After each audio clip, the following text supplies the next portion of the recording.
The Motor Dream podcast is recorded on Camaragal land of the Eora Nation. It always was and always will be the lands of the First Nations of Australia.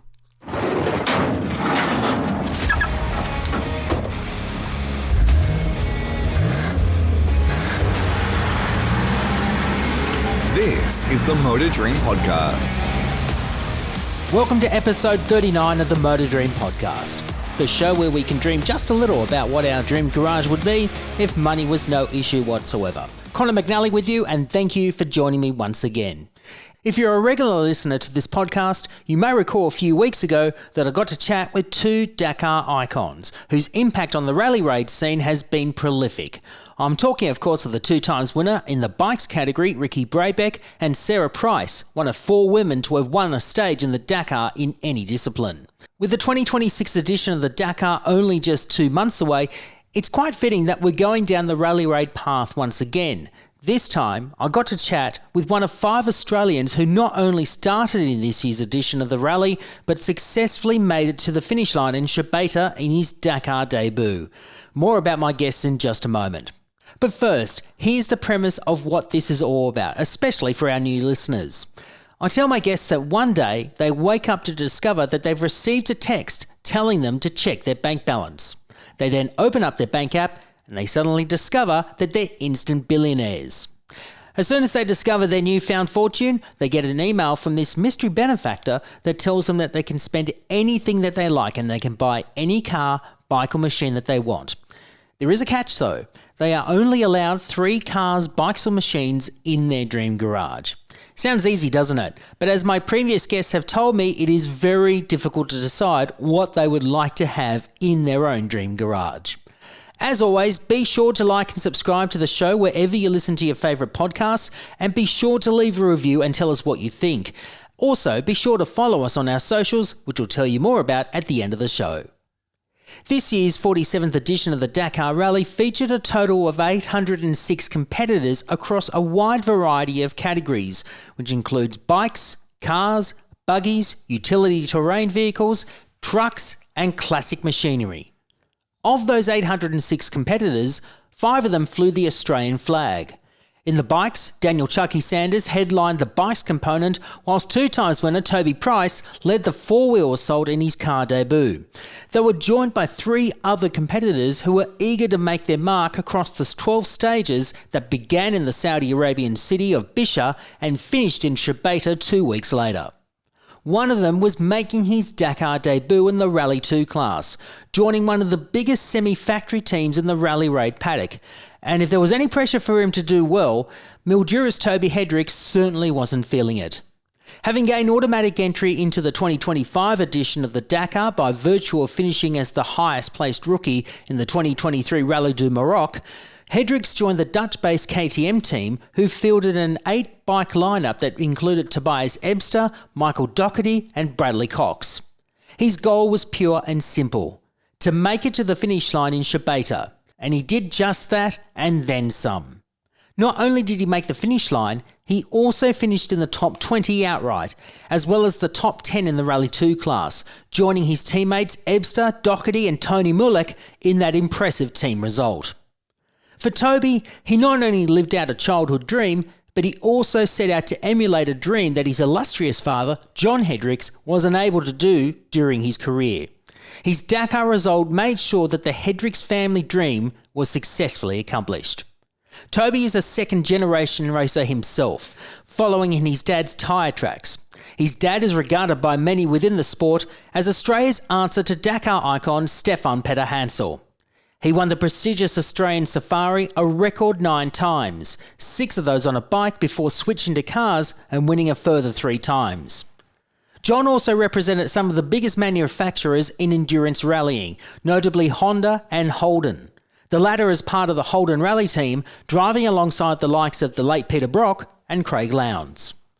And now, Toby is successfully carving out his own niche in endurance rallying and rally raid.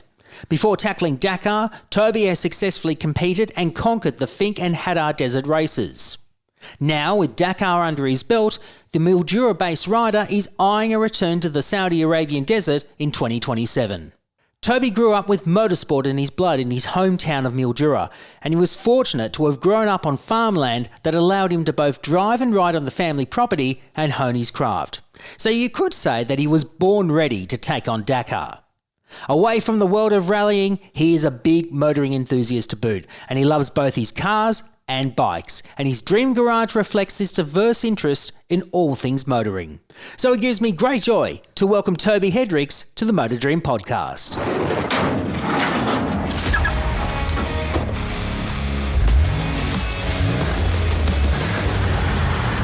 Toby Hederics, welcome to the Motor Dream podcast. It's great to have you on the show, and it's good to catch up with you again. It's been a little under 6 months since I last spoke to you as you were preparing for the Dakar Rally, but you survived, you lived to tell the tale, and you're back and you're happy. You actually made the finish line at the Dakar Rally.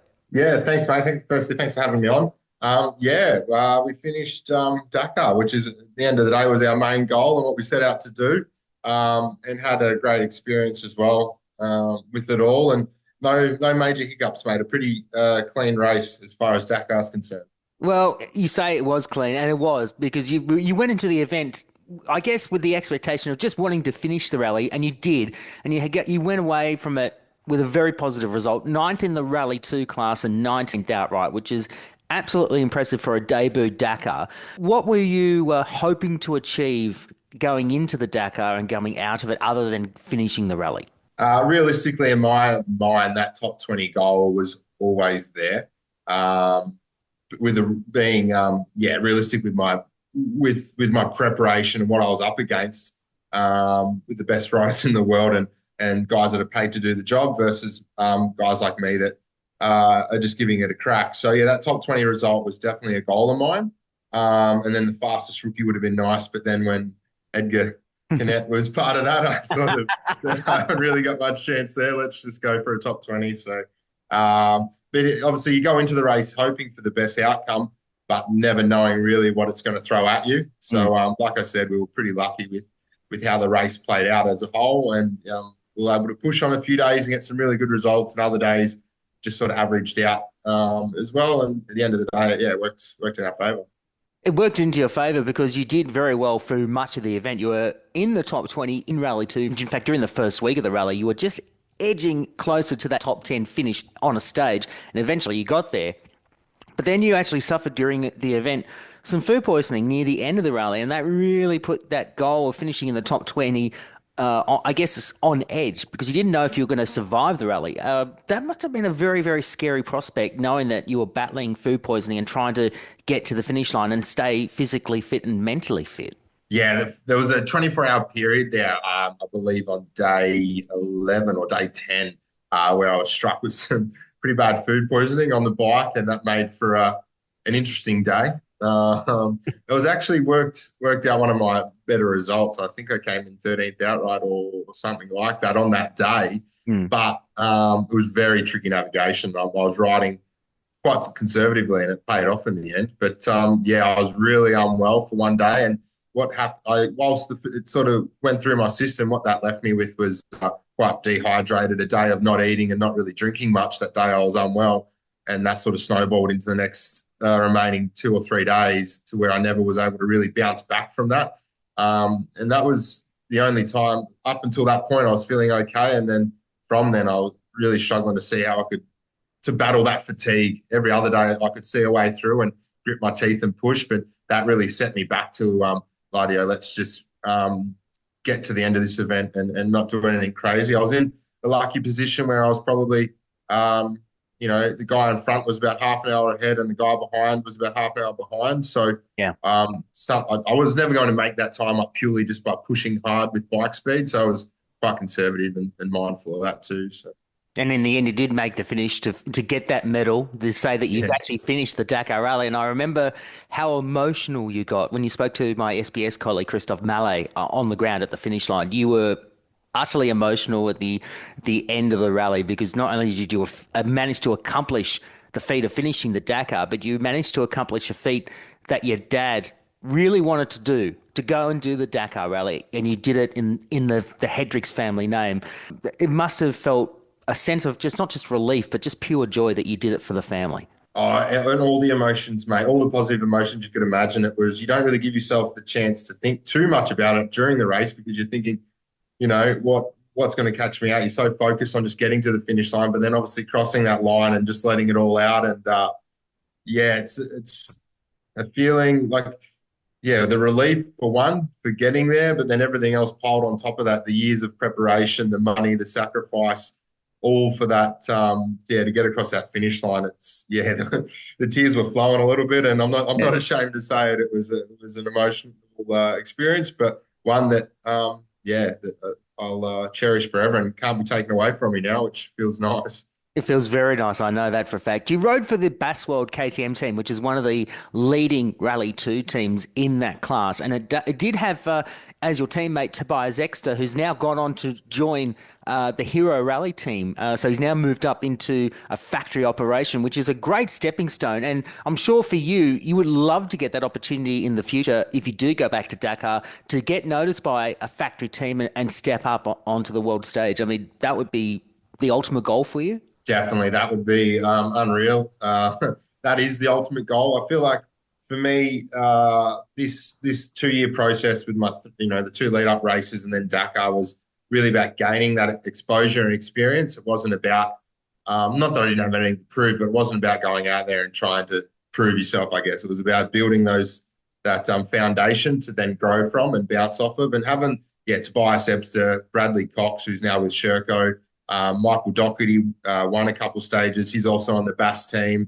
Having all those guys around me and as part of the same team, like just the things you learn and pick up, the conversations you have when you get off the bike, and riding with a lot of those guys throughout the rally, and even some of the factory guys as well, being amongst them. You can't pay for that kind of knowledge and exposure and all the rest of it. To be amongst all of that and to learn from those guys was really awesome. And hopefully going back, like I hadn't even ridden the new bike heading over to Dakar this year. So that was the first time I jumped on the new rally bike, which took me a few days to get my head around. But by the end of it, I was really comfortable on it. So I'm trying right now to get that bike back to Australia. So to get that here and spend some time on that again, and then hopefully keep building and stay fit, stay healthy, and maintain that bike fitness and technique, and see if we can't push again next year. I want to ask you, how did your relationship with BAS World KTM begin? Because obviously you were looking to get into the Dakar Rally. You entered into the Dakar by virtue of actually finishing as the highest rookie in the Rally du Maroc in 2023. So that was your automatic entry into the event. Where did that relationship first begin? So it was through Michael Burgess, so an Aussie guy he's raced, I think it was 22 or 23 Dakar he competed in with BAS. And he was sort of my foot through the door, and a bit of communication back with Bart, the team owner. And then he was talking to Michael Burgess a fair bit before I headed to Morocco. And more than I realised, it wasn't until after the fact I realised that without Burgess I probably wouldn't have got an opportunity there. But he definitely said, gave me that chance. And I was lucky enough in Morocco to, like I said, win that fastest rookie, which in a way proved that I was capable. And not only did it prove to the team, but also everyone back home, sponsors and the like, and even myself that, we've got that entry to Dakar and let's start heading towards that. And it was, looking back, it was a very pivotal point. And you're hoping to extend that relationship moving forward into, I guess, the 2027 edition. You're not looking at doing 26, but 2027, you're obviously wanting to keep that relationship going. What's the team like to work with? Because they seem like a very well-oiled machine, even though they don't have the full factory backing of KTM. It just seems to me that they've been able to nurture a lot of young talent rising through the ranks, and they've been able to go on and do bigger and better things in the rally raid world. What's the experience been like with BAS World? Very professional. I headed over for the first time with nothing but a gear bag, and I was freaking out, having only just, messaged these guys and a few phone calls to then arrive. I packed in my bum bag all my tools and a few spares. Well, once I got there, I did not take that out of my hotel room. I looked like an idiot. You know what I mean? I just was so nervous and unsure of what I was going into. But once I was there, I was completely calm and settled with how professional they were, the mechanics. We've got individual mechanics each, but the team manager and owner is he fights tooth and nail for his riders. If he thinks something's going to miss or we've lost out for a certain reason, he treats every one of us like we're his kids. Basically, he's once you're it's a family. Once you're part of that team, you're part of the family, and he's very strict with who he gets involved. You not necessarily have to be the fastest riders, whilst he wants his team to have good results, but the chemistry of the team is so important to him, and you can see that. He puts a lot of effort into making sure that everything flows nicely behind the scenes, but also us as riders, we all get along as well. So extremely professional, and for me, going back, if I've been planning on going back, I wouldn't change the team at all. That's one thing that is cemented and will stay the same as the guys that I rode with. The bike that I was on, I really couldn't have asked for a better package. I love how you say that you had to leave your tool bag back at the hotel room. It must have been a huge culture shock for you, having come from racing here in Australia, doing the Finke Desert Race, doing Hattah, and so doing all the other events on the enduro scene, and you had to do a lot of that stuff all yourself. Well, even though you had a team at the compound working on your bike, but having to do a lot of that work yourself, to just being a rider and just let the rest of the team do that, must have been like one of those huge culture shock moments for you. Absolutely. Yeah, even the safaris, the rallies and that we do back here in Australia, it's it's like a melee moto. You get back, you work on your own bikes, and that's just how it is. With Hattah, Finke, everything I've ever done, I've always worked on my own bikes. So to go over there and jump off the bike and get really what was a factory treatment of handing the bike over and walking away, for the first few times I'd hover around the mechanic, try help or some. But then it eventually worked out that I was just being more of a nuisance than a help. So I just wanted to be involved. It felt really odd to me to not be around for that part of it. But it was strange for sure. That first time, it took a little bit to get in Morocco to get comfortable and trustworthy with the team. But and then like I said, after that first experience, there was nothing to worry about at all. You grow up in a family that is very ensconced in the Australian off-road scene. Your dad is a triple winner of the Australian Safari, Toby Hederics, and he's known as the Stéphane Peterhansel of Australian enduro rallying, which is a pretty big call, for someone that never got the opportunity to do Dakar, but his record is pretty decent to say the least. So, what did you learn from your dad growing up? Is that where you got your inspiration to start motorcycle racing and do this kind of sport? Yeah, definitely. Dad was a big part in us growing up. Obviously, I played a lot of AFL footy when I was younger. I didn't actually start racing until sort of my mid-teens or late teens. But we always had a bike in the shed though. It was always an option. And in my later years, when I showed him more interest, and he was very big on, he didn't want to push us into it, so it was up to us to make the decision to want to do it.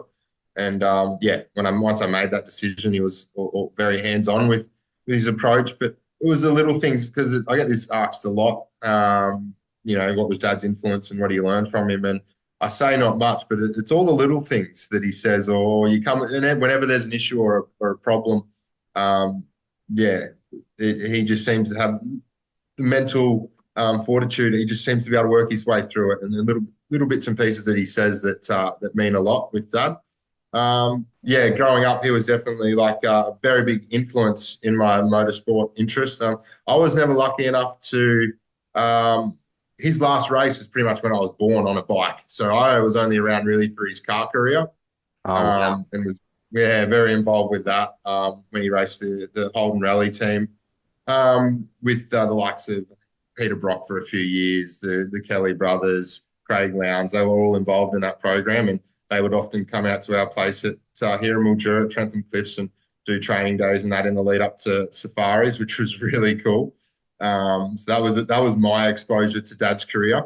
As far as my motorbike career, when I made the decision to get into bikes and race the likes of Finke and Hattah, and he was we'd go up. With Finke, we went up bloody 3 or 4 times pre-run, and he would drive up with me, and we'd do that. And then transitioning into my rally career, obviously that he was in his element there when the Snows of Safari started, and I said I want to give that a crack. He said, "Rightio, well this is how we do it," and off we went. But he was the mental side of things and how you approach racing is probably more where Dad gets involved, more so than the on bike technique, so to speak. Yeah. He's very much because that was his strengths, and it turns out that that's probably more of my strengths as well with the navigation and whatnot, and the problem solving and being able to think your way through situations and whatnot. So that's probably what my one of the big things I've got from Dad. But then we racing here in Australia for a few 5 or 6 years with the rallies, and then said, look, I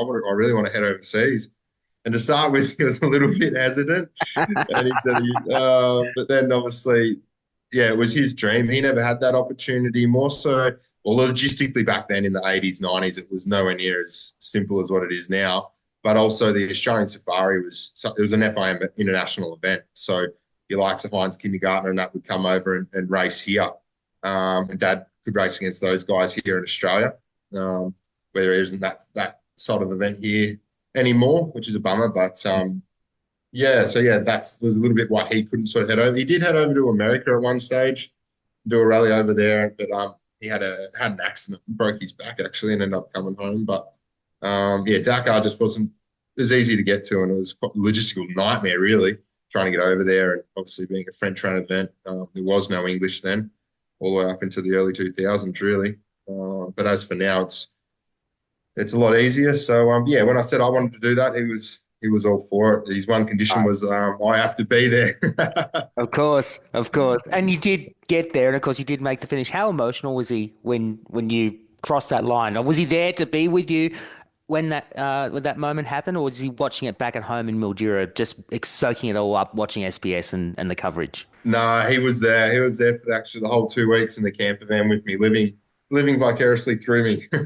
He was he was there at the finish line, and I was all good emotionally until I probably seen him, and that was enough to set it off. We just looked at each other, and it's just one of those things that there were moments that you can't put that into words. It's only me and him will really be able to live through that again and understand what it was all like. But having him there definitely made it. Pretty special and elevated all of that. But he definitely, while I was saying he was living through me, he still very much was my moment, I suppose, and he was there in full support. Just crazy to think that he never thought he'd get there himself, and I never really thought I'd be able to have the opportunity to get there as well. But I guess it just set our minds to it, and we're able to achieve it, I guess, together and as a collective, everyone behind me. So something I think about quite often, and already now it grows on me the more that time goes by, how special that moment was to get over there and do something that not everyone gets the opportunity to do, and obviously not everyone that does get the opportunity to do it, not many finish it. So it was incredible. I can see the emotion in your eyes and hearing it in your voice, how much of an impact he has on your life and in your career as well, which is absolutely beautiful to listen to.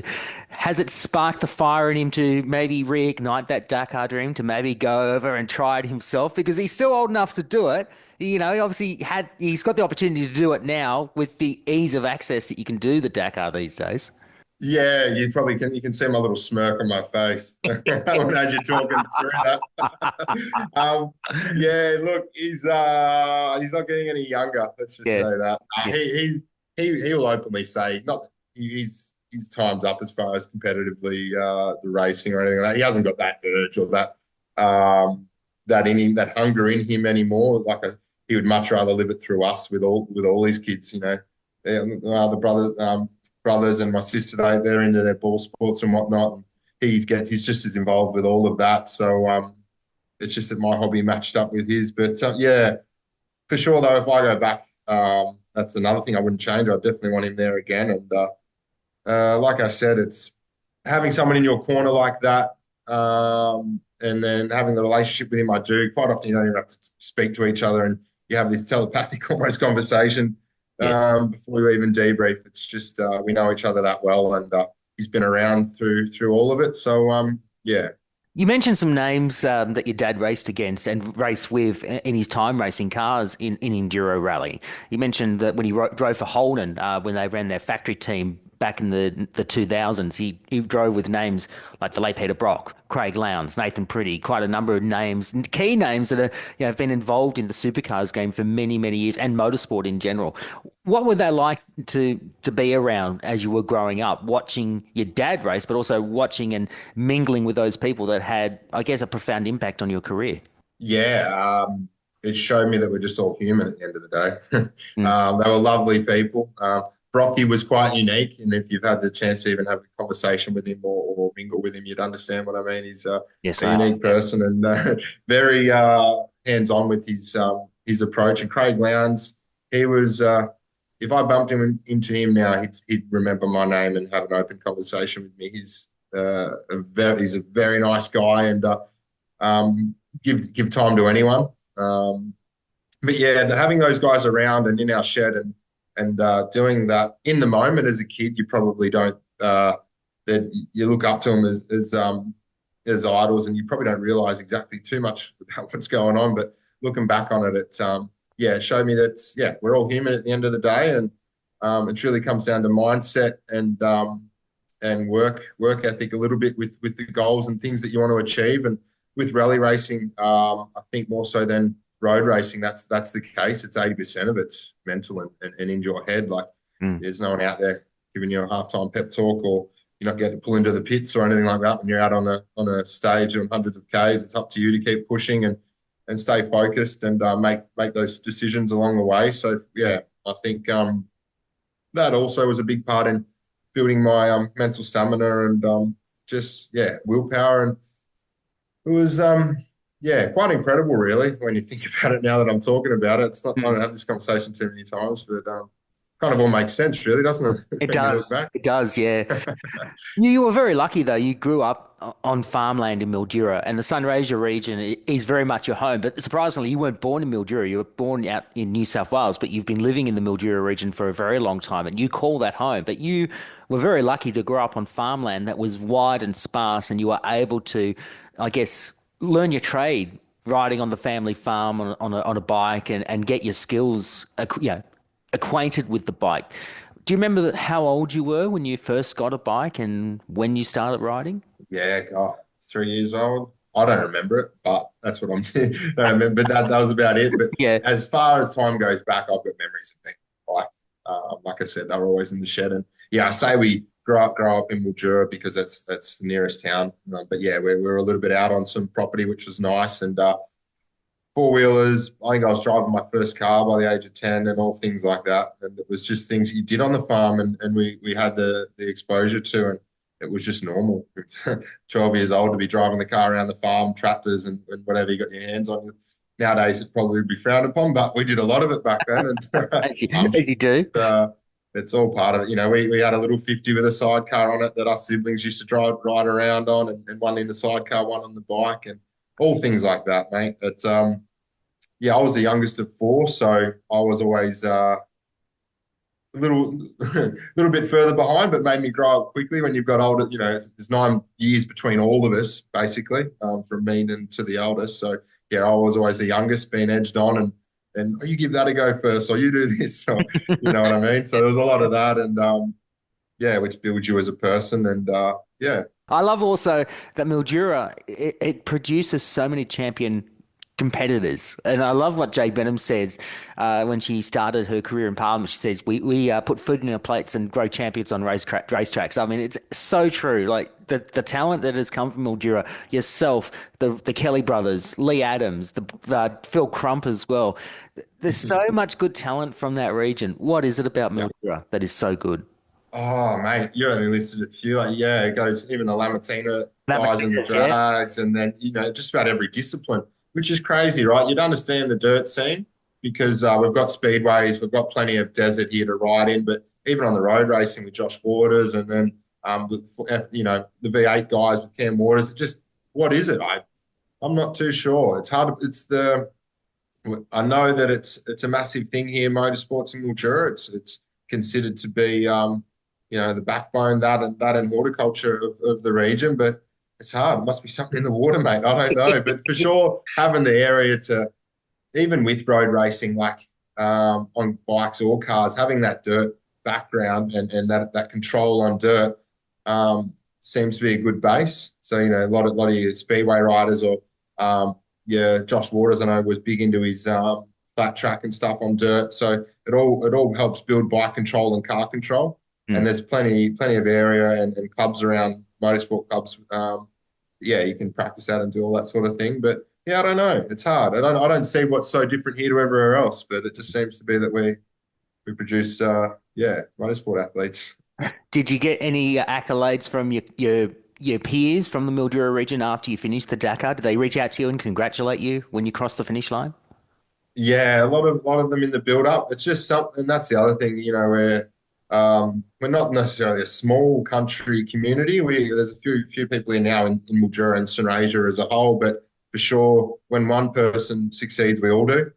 It's very much looked at like that way. So we get behind each other, and the support is huge. So yeah, for sure, that was pretty evident in my build up. But then afterwards, the congratulations you got, it was like they were there on the ride with me the whole way. To be fair, I really didn't feel that during the event because you don't realize the exposure and how many people are really watching because you're too busy doing your thing. But then at the end of the event, to see the phone light up with the messages and everything else, and the congratulations for sure was huge. And then landing back here in Mildura, I'm still seeing people now for the first time that you can have a half an hour conversation pretty quick with someone about the experience and all the rest of it. So for sure, locally the support's huge, and all my major sponsors are local sponsors. So that says a lot.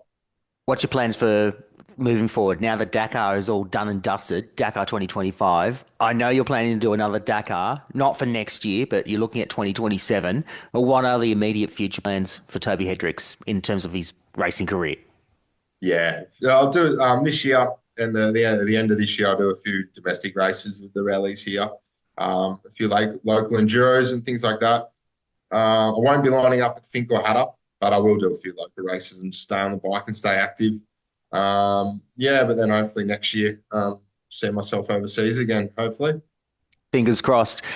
One more question before we move on. I would love to see a Round Australia Rally revitalised. And hear me out here when I say this. I think Rally Road would be the perfect backdrop for a Round Australia Rally to be happening again in Australia. Now, I don't believe it will happen because of the logistics and also the nightmares of having to deal with councils and state governments and the like, and also because of lands and all that might not be as successful as they once were. But from your perspective, would you like to see the World Rally Road Championship come to Australia and do, say, a 2-week event like a Dakar-style event around Australia? Because I think it would be absolutely perfect. Oh, if you could pull it off with the funding and get through the red tape and bureaucracy, the world would love to come here and do an event. We've got terrain here and areas that we could go into that, I would, of course, I'd love to see that, not only from myself being an Aussie, but I think everyone else would enjoy to come here as well. I really think that. We are so far away, that's the problem. If you look at the world rounds at the moment, they're bloody all in Europe or Africa just about. They're all within that area. So logistically, it's quite easy for the teams to bunny hop around. So I think getting them over here would be a challenge to get that across the line, to get them all to travel here. But I think once they were here, you would have an awesome event. And God, it would be great to see that happen. Even doing a week-long event, just like the other world, like they're in Africa at the moment, South Africa at the moment, to see a week-long event like that, like 5-6 days, something like that, and would be awesome. Going through Central Australia and, the NT, maybe the top of South Australia, from the East Coast in something like, from Sydney to Darwin or something like that, Something like the old safaris. Yeah, exactly. Yeah. You would love to do something like that, I'm sure. Oh, yeah, mate. Of course I would. Of course I would. Just don't know if it'll ever happen, but yeah, what a dream.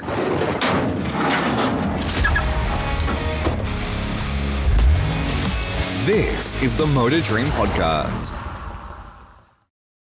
All right, Toby, you are a real bike nut. And obviously your competitive nature proves how much you love riding bikes. But I want to know how much of a bike nut and also maybe a car nut you might be. So I want to delve a little bit more into your psyche just by asking just some simple questions. So don't stop right. But I want to find out firstly the first bike that you rode. I know it was a PW50, but do you remember what kind of PW50 it was? Yeah, QR PW50 was the first bike I rode, and then continued on through the XR range with little 70s and 80s and 90s and hundreds and all Honda. Growing up, and Dad was a Honda rider, so yeah, we had a shed sack full of Hondas. I read in the story that the Australian Motorcycle News did on your dad back in 2018. It took quite a bit of convincing for him to go from Honda machinery to KTM machinery. So there must have been for him. Yeah, the first KTM I bought, I didn't even tell him was happening. We went out for a family dinner. This is the perfect occasion. I'll go pick the bike up before we go. And he walked he took two looks, then looked back at me. I said, "Don't say anything until you ride it. Trust me, it'll be fine." And then, sure enough, we haven't gone back since. He took it from you and he's kept it. I love it. Yeah. I love it. That's so cool. He's got KTMs in the shed now, so yeah. Oh wow. Yeah. Wow, that's a big conversion going from being a Honda man to being a KTM man. Do you remember the first car you drove? It was a Holden Rodeo, single cab Ute. Yeah. It was an old gutless as they were back in the day, like a 20. This is going back 2010, maybe. No, sooner, 2002, something like that. It was about 8 or 9-ish. Yeah.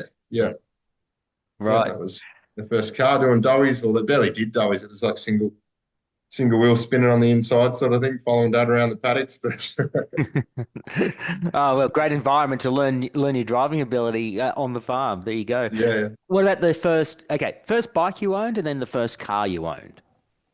Right. So the first bike I actually owned was a CRF 450 Honda. Right before when I started riding in racing in early 2013 or 2012, something like that. Right. Before I bought my first 500. Yeah.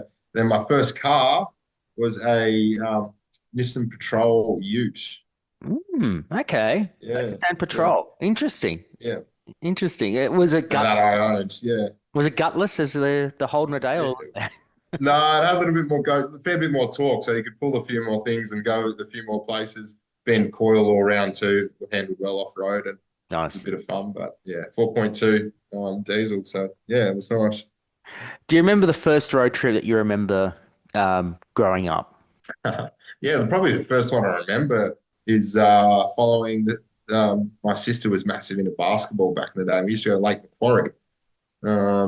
Up in New South Wales, isn't it? Yeah. I remember going up there. I would have been 6 or 7 years old. All jumped in the back. We had a Land Cruiser at that point. 6 of us in the family crammed in that, cruising up there to the boat on the back. The boat was called Swish. To go skiing at the lake and while she played basketball. That's nice. That's really cool. That was your sister still into basketball, or she kind of given that up? I think. Yeah, basketball and netball still more so netball now, but she won't give that up. She loves it. Yeah.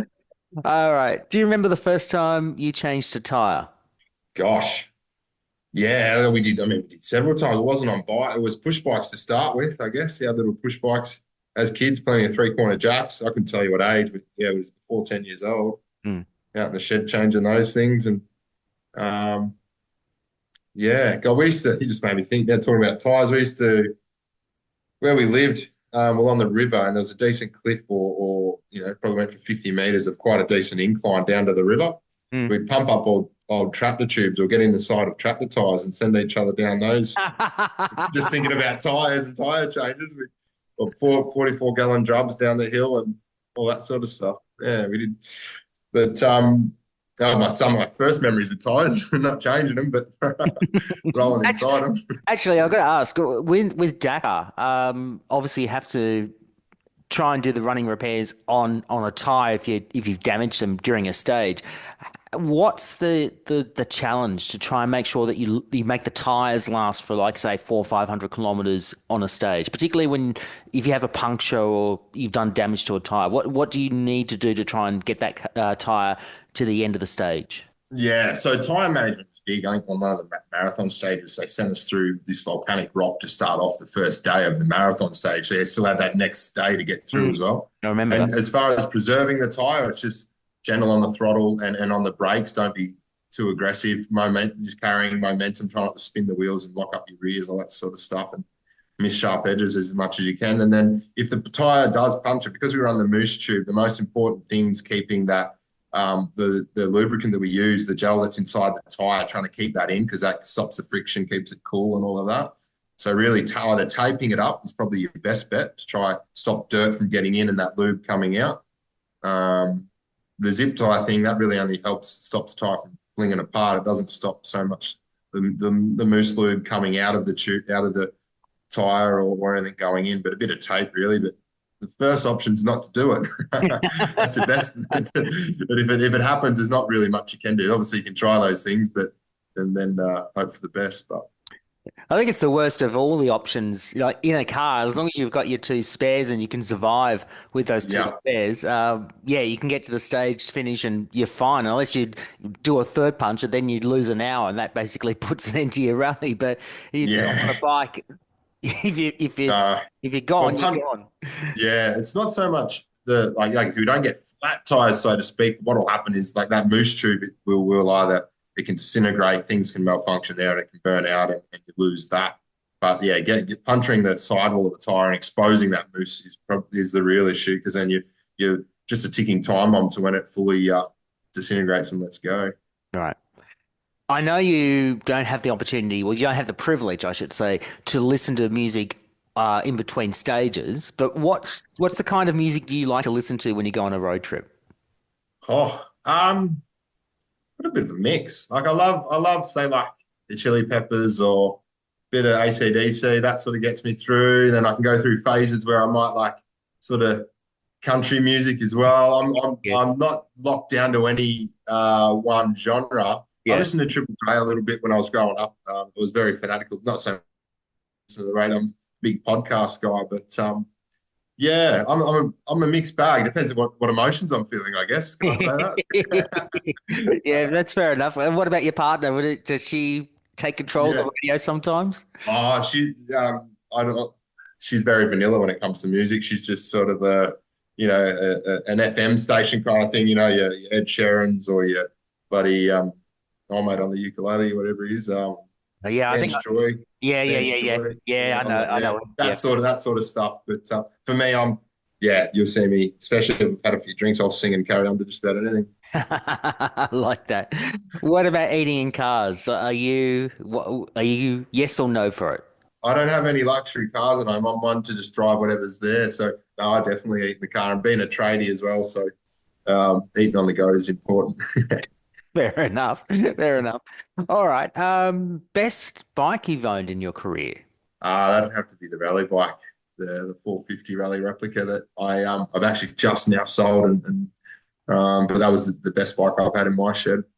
And you're trying to get the one that you rode at Dakar back home to Australia? Yes. Yeah. Yes, that's correct. Yeah, which is a newer model now, the new chassis and everything else, and try and get that bike back here to Australia. What's the difference between the one that you just sold and the one that you just rode at Dakar? Yeah, the frame on them. So the older frame is like what they call a trellis frame, where the motor sort of hangs in the frame and whatnot. And the new frames are more of a traditional enduro frame, EXE, where the motor wraps around the frame wraps around the motor. It was quite different to ride. The feedback through the bike was massive. The older bike took a lot to unsettle it. They were very planted and stable. Whilst it was hard for them to change direction, it took a lot to unsettle them. Where the newer bikes handle a lot nicer, you can throw them around, but they're also a little bit nervous as you go up into the higher speeds and through some rocky terrain. For me, it wasn't too big of a deal because I do so much riding here on the EXE.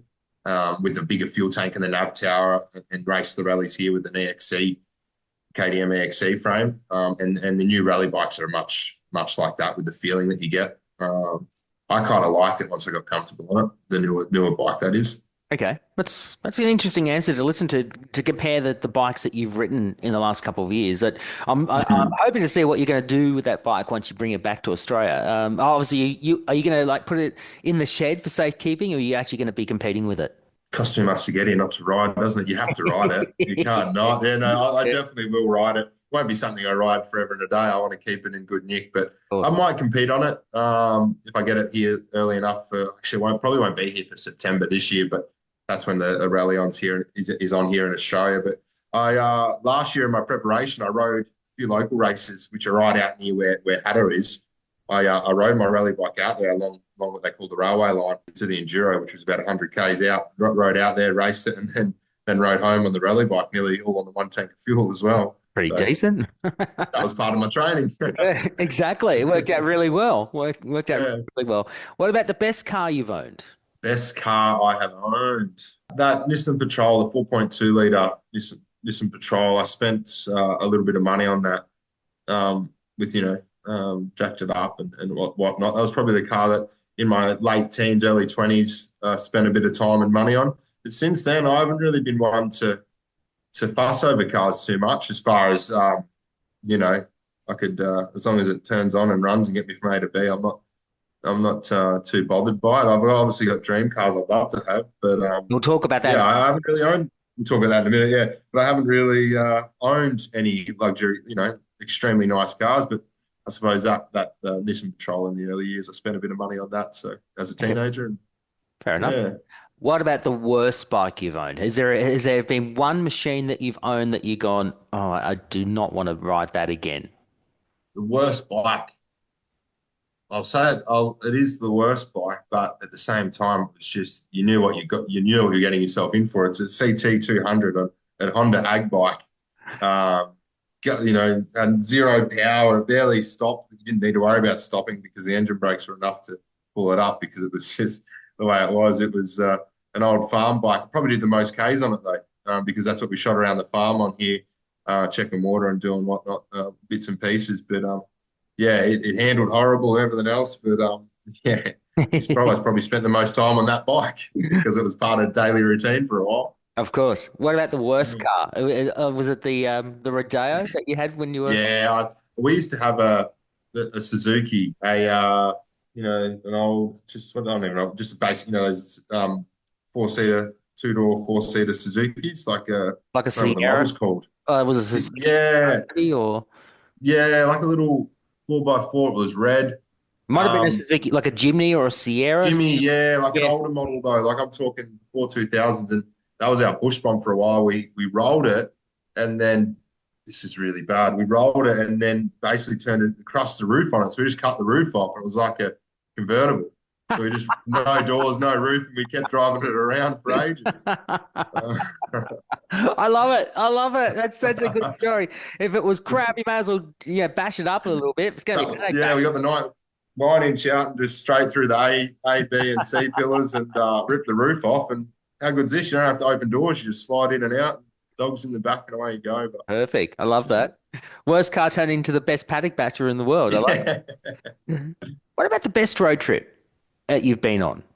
I've done a trip up the East Coast in a camper van with a few mates. 3 of us, out and our partners up the East Coast just pre-COVID.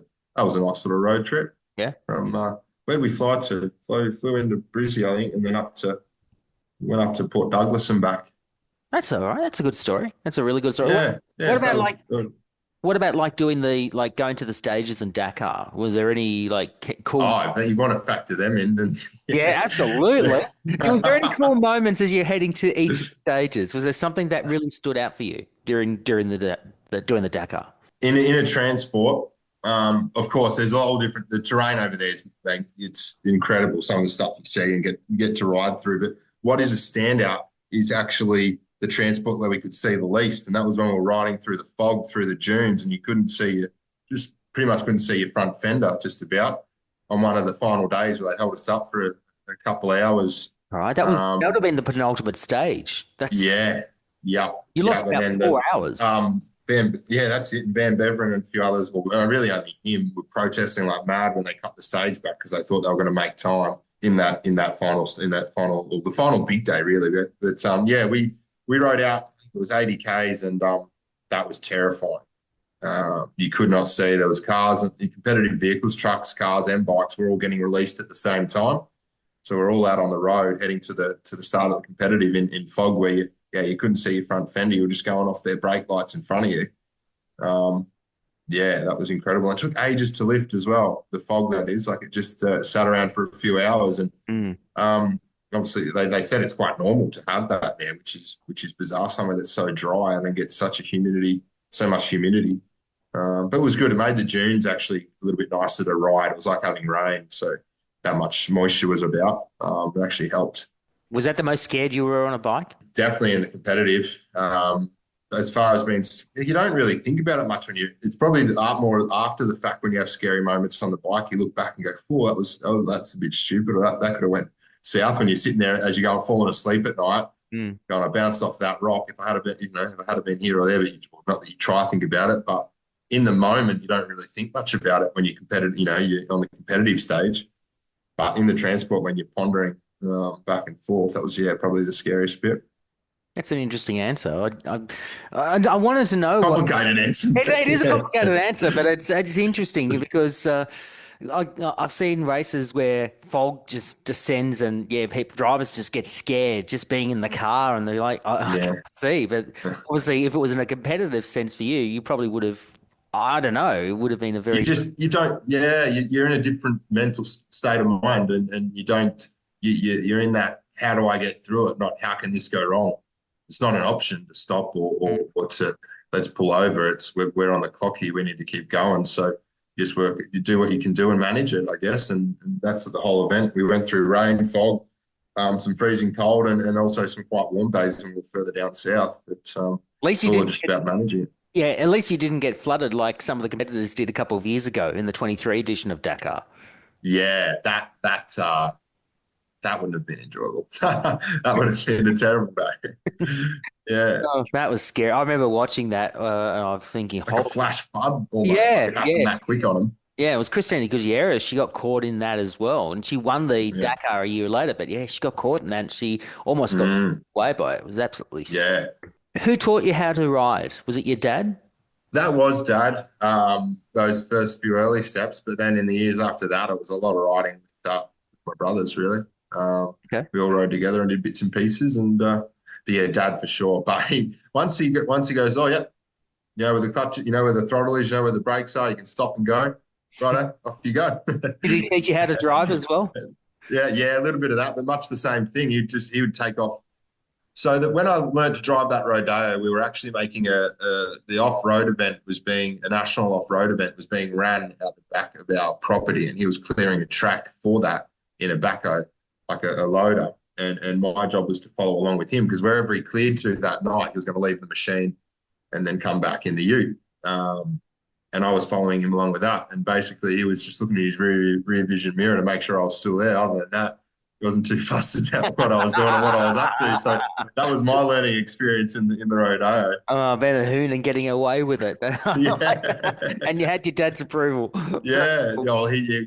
My stories aren't anything on his. So anytime we did do something a little bit crazy, he'd smile and wave, and whilst he'd try to guide us and be the dad and say he shouldn't do that, he knows that he's done far worse things. I love that. What about last thing? Do you name your cars or bikes? No, I've never really done that. I think we did have a name for that Suzuki, but no, not really. Not really. They've definitely got certain personalities or auras about them, some things for sure, but we never named them. Okay, that's a good answer. That's very straightforward. It's like, don't really care. No. I know, maybe something I can start doing. I can make up names right now, probably, but don't want to offend anyone. No, fair enough. Fair enough. Toby Hederics, this is why we got you on the pod. You wake up one day and you're ready to go to work because you're a tradie and you got your own business as well. And as you're about to get everything ready for the day, you get a text saying, check your bank balance. And you think, oh, come on, this is ridiculous. This is a scam or something like that. You then get a little bit of curiosity, check your bank balance, and you find out you've become an instant billionaire. Your bank balance has gone to infinity levels and you just don't know what to do with yourself. You can't believe your luck. You then get an email from this mystery benefactor, and it tells you you can buy any car, bike, or machine that you want, but you're only allowed 3 in your dream garage. So with that in mind, what is the first car, bike, or machine you would like to have in your dream garage? I actually thought a little bit about this, hence knowing these questions were coming. The first option for me would actually be a four-wheel drive trophy truck, like a fully spec'd up Baja, no expense spared. I don't know what they are. I think they're $1 million US, so 1.5, 1.7 Oz maybe. If I'm making that up, I think that's what they were. Oh, wow. So you would get something like what Toby Price is running now. Do what he's doing. Yeah, with Paul Wheel. Yeah, that's what I would one of those. Obviously, the cheapest part about those things is bloody buying them, but and then maintaining them. But if I'm a billionaire, well, that won't be a problem. But yeah, that's I'd love one of them. Oh, nice. Yeah, I Mm, like it. And they're traditional, like, because they're not four-wheel drive, they're two-wheel drive, mainly yeah, three-wheel drive, powered by either a Ford or a Chevy V8. Then they go up to at least 7 liters, so they're like that's big it. monsters. Yeah, the new ones now. Well, they might be not complete four, but they're all-wheel drive. They are now the new, like since probably about 4 or 5 years ago. The newer ones are yeah, like all-wheel drive or something. But yeah, that would be cool to have drive one of those and to have one of them sitting there. Oh, yeah. Actually, I've got to say, I'm just looking at the most recent ones now, like Brenthal, who Oh built yeah, and Geezer, I think Giegel. yeah. Yeah, Guy's a okay. brother or whatever. Yeah, Yeah, those, yeah, like they're yeah. the I main. think McMillans might be in that family name, and what's the other guy? Bryce Menzies. If you look up him, he's got they're the big players in the States that Yeah. Price races against. Wow, I was just looking at them and they're crazy. Like they're just Oh, big. the footage of them and yeah, the things they can hit and what they can do. Um, yeah, blows me away. Like if you've watched Finke, you've got a pretty good idea of what those cars are capable of. Well, just for an Crazy. example, like if you got a four-wheel drive version, and this is for like a Brenthal trophy truck to race in Baja, for a four-wheel drive version, US, it's $675,000 to buy brand new. Yeah, And they're producing like almost 900 brake horsepower with about 26 inches of travel up front and 32. So the long range travel on the suspension is just insane. Like it that can, just sounds like a good time to me, doesn't it? it's Yeah. crazy. I mean, Oh, I've seen Baja and I know how brutal an event that is. And I know Sarah Price has done yeah. a Baja in the past on both bikes and cars, and she's done the trophy truck thing. That's just crazy. That is just utterly crazy. Like, would you spend all that money? Like 670? Actually, no, I'm not going to question you about that. I mean, just looking at how, oh my goodness, like it's just. Wow, just incredible. Like the build quality is just insane. Just Yeah, insane. yeah, yeah. No, for sure. That's yeah.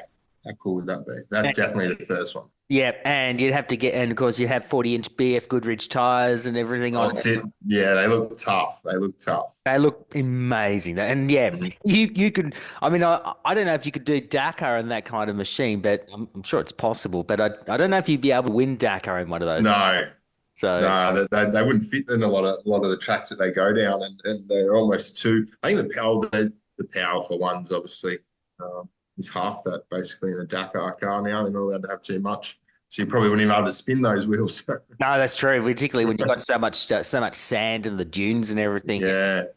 It would struggle, I think, but it is a cool car all the same. What about the second machine that you have? Um, I'd go for a sports car, and I am Nissan. So Dad raced Nissan Patrols. That's right. We call them the bread van or the wagons for a few years, but a Nissan GTR. Which one? Well, whatever the highest spec, most current is it? Most Z? recent one is the R35, which is the most. That's it. That's the one. Okay. Yeah, that's the one. The R35. I'd love also too because I think they're one of the I say more affordable, but they're cheaper of the elite sports cars. I think, Mm. and for what you value for money. like is what I hear they're good for. So sticking to my Nissan roots, one Nothing of wrong with those. that. Actually, quick question: are you a Ford man or a Holden man, or do you like your Nissans more than them? Nah, Holden. We've always been Holden. Oh. Yeah, I don't roll my eyes like that. Yeah. I should have known. Well, your dad did drive for the General in his four-wheel career, so I give Yeah. it a given.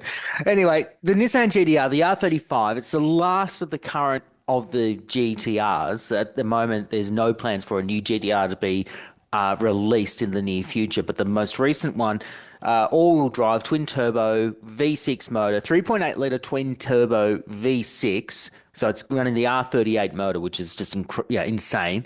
6-speed dual-clutch automatic transmission with all-wheel drive, and it's capable to do 0 to 100 in under 3 seconds. That would suit you to a T. It would suit you so well. You don't need any more power than that in a road car. Just unusable. But that would that'd be a dream. Having one of those and doing some track days would be pretty cool.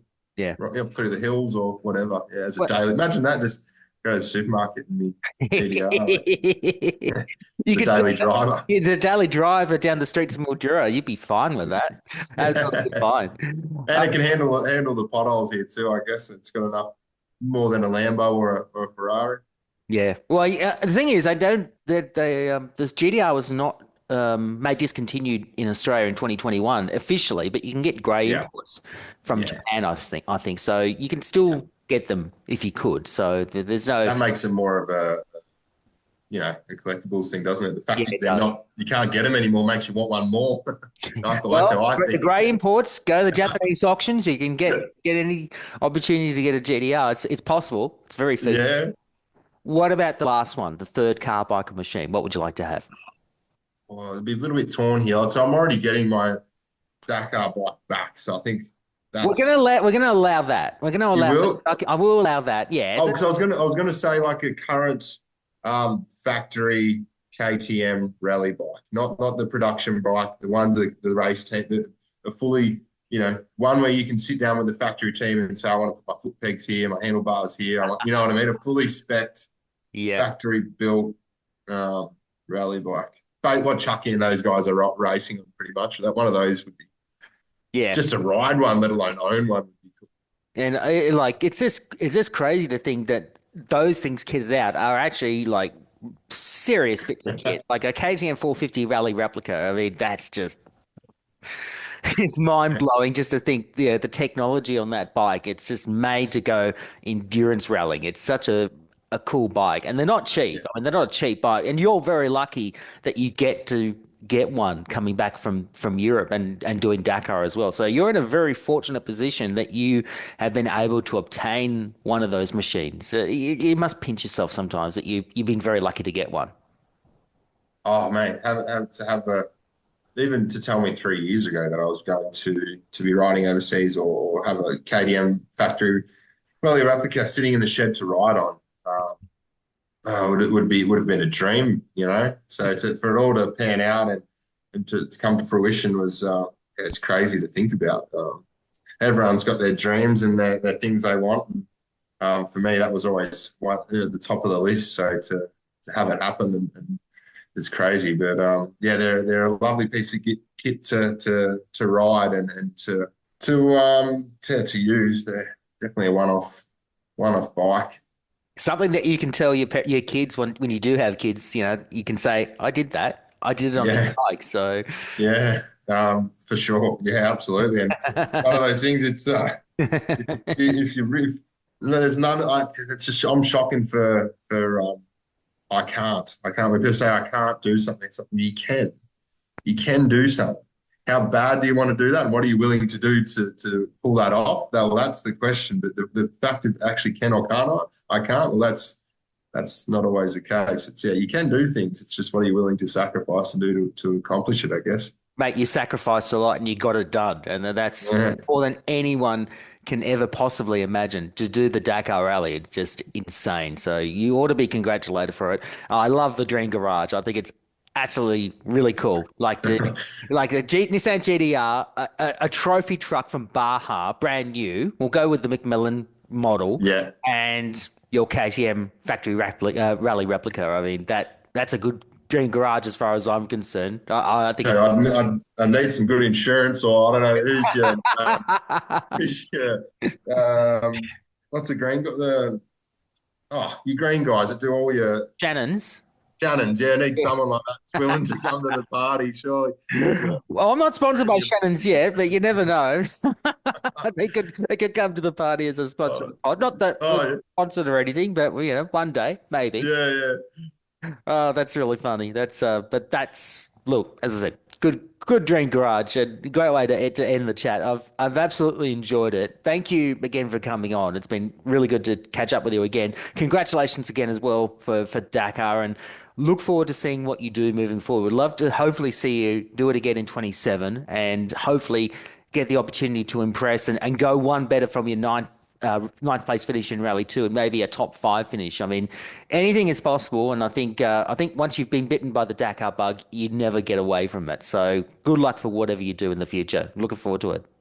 I appreciate your time, and thank you for everything you guys, SBS and personally yourself, did for us during the event. Thank you. It goes a long way to help someone like myself that needs that exposure and my career and moving forward. So thanks for that, and thanks for having me on.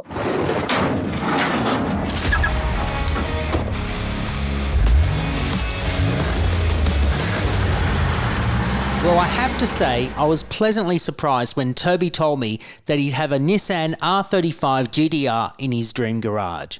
Given the GTR's iconic status, plus the fact that Nissan have since entered production, the value of the R35 is set to go up in years to come. And a trophy truck?